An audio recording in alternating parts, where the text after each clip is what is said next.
আল্লাহ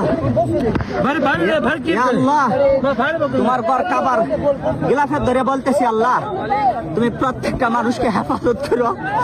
আল্লাহ যারা দোয়া চেয়েছে তুমি প্রত্যেকের মানুষের মনের মাকাসাদা হাসান তুমি কবল আর মঞ্জুর করে নাও।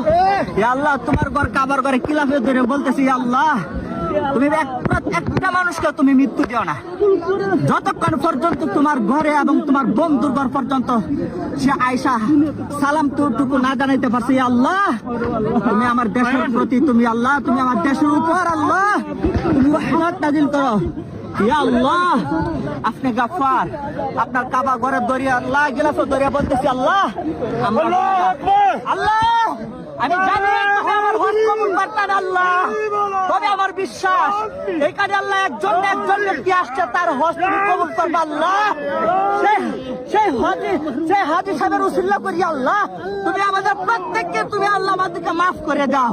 ইয়া আল্লাহ যাদের আব্বা আম্মা নাই তুমি তাদের আব্বা আম্মাকে তুমি আল্লাহ মাফ করে দাও। ইয়া আল্লাহ যারা অসুস্থতা আছেন আল্লাহ তাদেরকে সুস্থতা দান করেন। ইয়া আল্লাহ যাদের সন্তান নাই আল্লাহ আপনি তাদেরকে সন্তান দিয়ে দেন। ইয়া আল্লাহ যারা ঋণগ্রস্ত আছে আল্লাহ আপনি তাদেরকে ঋণ দেওয়ার মতো মুক্তি দেন। ইয়া আল্লাহ সমস্ত বিশ্ব মুসলিমকে আপনি মাফ করে দেন। আল্লাহ জীবিত যারা আছে তাদেরকে আপনি সিরাতুল মুস্তাকিমের উপর চলার মতো তৌফিক দান করেন। ইয়া আল্লাহ যারা অসুস্থ অবস্থায় আছে আল্লাহ আপনি তাদেরকে সুস্থতা দান করেন।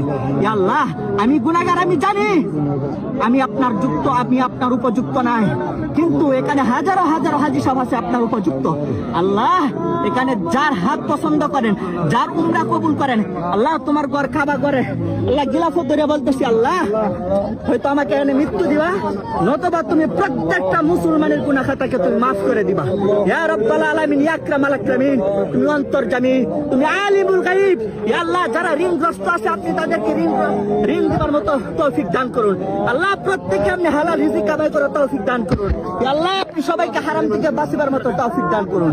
ইয়া রাব্বাল আলামিন ইয়া আকরামাল আকরামিন, আমরা গুনাহগার আল্লাহ আপনি গাফফার, আপনি আমাদেরকে মাফ না করলে কে মাফ করবে? আমাদেরকে কে মাফ করবে?